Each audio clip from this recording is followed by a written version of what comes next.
And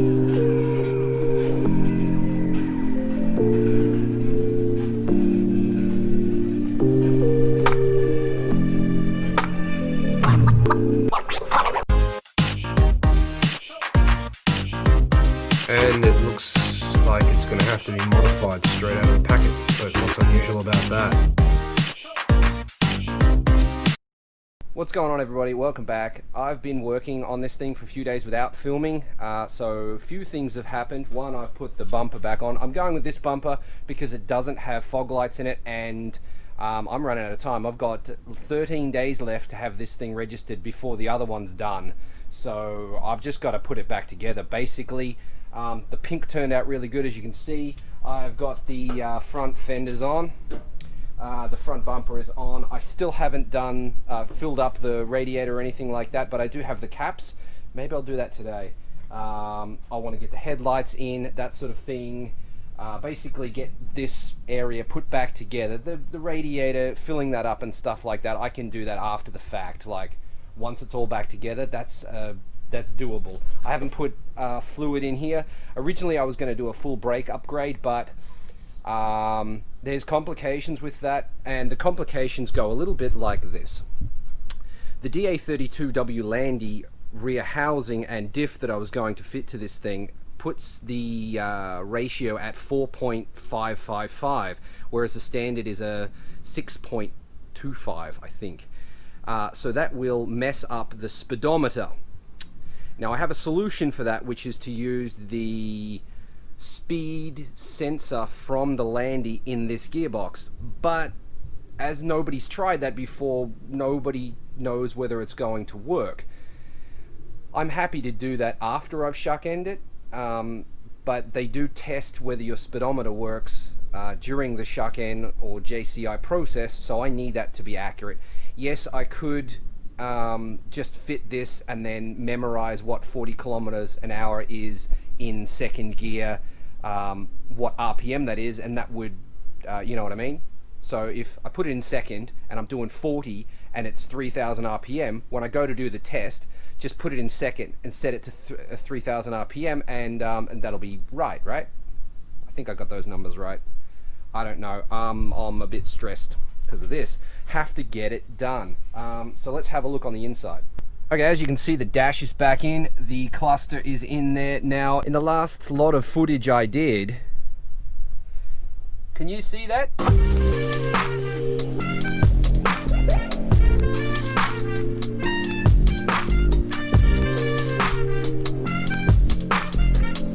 It's grey. Why is that grey? Well, it's funny you should ask that.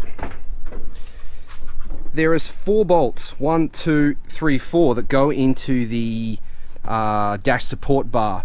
One of them on the other side completely shredded itself. I've got one. Here's one. Yep. Like this. See the threads all rooted? Well, it's not just the thread on this. The captive nut decided it was going to die. So what is David to do? Well, try to hammer off the captive nut and put a regular nut on there. Yep, tried that, couldn't get the captive nut off. Put a longer bolt in and put a nut over the whole lot. Yeah, could have done that, but you know me, I would never have been happy with that level of quality. So I pulled the whole thing back out again, and this bar is actually the one from this dash. So removing the wiring and everything off it was a waste of time. I cut the center bar that was on here. I cut that out and repainted it, yeah, so we're all back together. The other thing that I've done that I'm trying is I'm using a where is it? Have I got a piece of it? I'm using this. It's foam with reflective shit on it. It's basically it's a leisure sheet. You put it on the ground, you sit on it. This actually does a really good job of stopping heat coming through. So I've lined the inside wall with this stuff. I don't know if it's going to work. It might not. It might squeak. It might rattle. Well, it's not going to rattle, but we might get some of that going on, or some squeaking or whatever. I'll deal with that later. But this dash gets really damn hot, and the aircon doesn't work as well in the other van. In this van it might be fine, who knows, but while I had the dash out, I just did it. It won't be hard to remove. Oh, you can see it, there it is. It won't be hard to remove if it doesn't work or if it's annoying, but I think it'll be fine. I think it will actually work. You can see it through here too. So I put a square on, like on the inside in there, in between the vents, so that the heat on the dash won't heat up these vents, and it's all along the firewall as well to stop it from heating up there. Try to keep some of the heat out. Now I kind of wish, if this works, I'll probably do the roof too. Don't know, see how we go.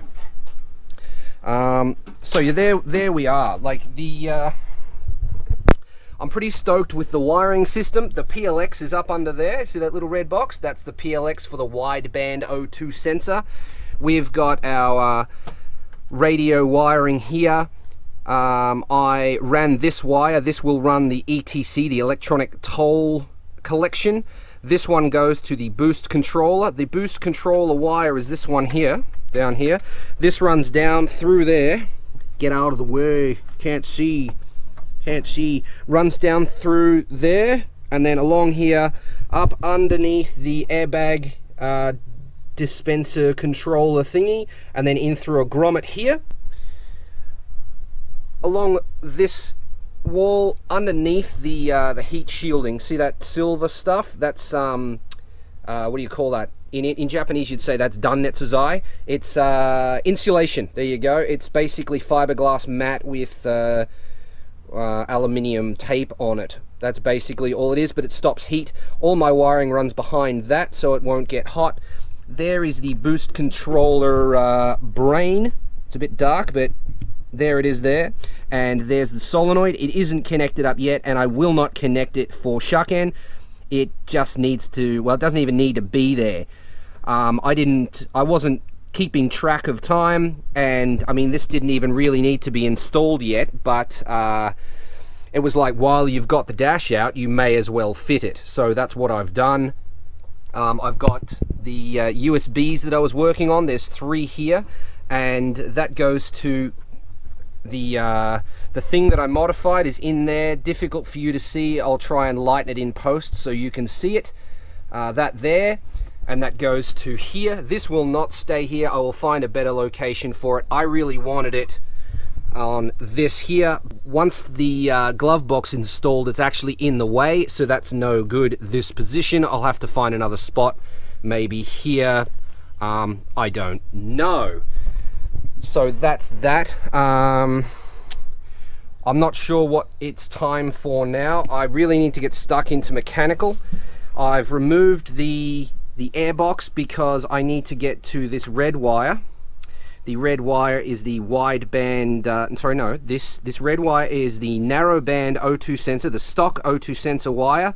I need to tap into that, then run a wire along here, through there, up, and then over to the PLX, the red box in there, so that the wideband, which is down there, can talk to that. That will output a analog signal, which will talk to the car's computer, which is located here, and then it should all run as normal. I've got the new speedo cable in there. I'm not sure if I showed you that. It's quite dry in here, which is nice. No oil leaks. The intercooler piping is old. I don't know if it's leaking. I'm guessing if it was leaking, it would be wet because yeah, just guess it would be wet with oil, because it's a Suzuki. The automatic transmission has fluid in it. I haven't changed it. I'll drive the car before I figure out whether that actually needs doing or not. I've still got, as you can see, if you can see, I've got a lot of interior to put back together. The battery is out. I need to go steal the ETC out of the other van so that I can fit it in this. Then once that's in, at least the wiring is in, then I can put this whole dash back together and put the steering column in. Once the steering column is in, I can actually try and start the thing. I could hotwire it at the moment, but that's probably not necessary, is it? It's only about 30 minutes away from actually happening, so I don't think I need to do that. Oh, I do need to do the wideband wire though. I asked last night, so if you are on the FFS, the for fuck's sake, the for fun's sake, if you're on the Cappuccino group, you will have seen me ask last night about wideband, well, not wideband, narrowband wires needing shielding. If you saw that, then you know when this episode was recorded. It's actually, I don't even know, it's August 16th. That's right, the day after the end of World War II. Yeah, it's hot. It's very, very hot. Up until this point, I've kind of had the attitude of, while I'm here, I may as well do that. That attitude has to go out the window. I'm going to put the car back together as it is, and then if I need to do stuff, then I will pull it apart again later. Most of, if not all of the stuff, the major stuff has been done. Like, I haven't sound deadened the doors yet, but popping the door card off isn't exactly difficult, and it's not going to be time consuming. I can do that in an afternoon. So this car is going to be the daily, which means that it can't stay off the road for days at a time. The brake upgrade will probably screw us for a couple of days, but if it's just a couple of days, then we can use the Altezza. I don't want this car off the road for weeks at a time. The twin cam swap didn't happen and isn't going to happen for the foreseeable future, simply because I'm going to finish the carry truck before I attempt another twin cam swap, and the reason for that is I can have the parts duplicated for what works on the carry truck for the most part, and then have them fitted to this, and the downtime for the daily will be a lot less. Once the carry truck is done, it can be the daily for the however many weeks it takes for me to engine swap this thing. I still want to twin cam swap it, but I mean, it can't happen now. It shouldn't be a priority, not for the daily. That is about it. I'm not sure whether I showed you the, I don't think I did. Not properly, anyway. I didn't show you, when I did the Osaka trip, I didn't show you what I went and picked up, I don't think. But I actually went and picked up a full aero kit for this. I'd never seen any advertised before on Yahoo Auction, so I just bought it. It's like straight out. Didn't even think about the price. I might have been inebriated at the time, but I don't regret my purchase because it was a good deal. So I won't show you that until it's, well, you've probably seen it in the background. It's blue. There's actually a one of the side skirts is on the roof, and there's another side skirt actually attached to that side of the car at the moment over there. I'll show you that once after I've got shuck end, because you can't get shuck end with that on. It makes the car longer and possibly a little bit wider, so that's not going to happen.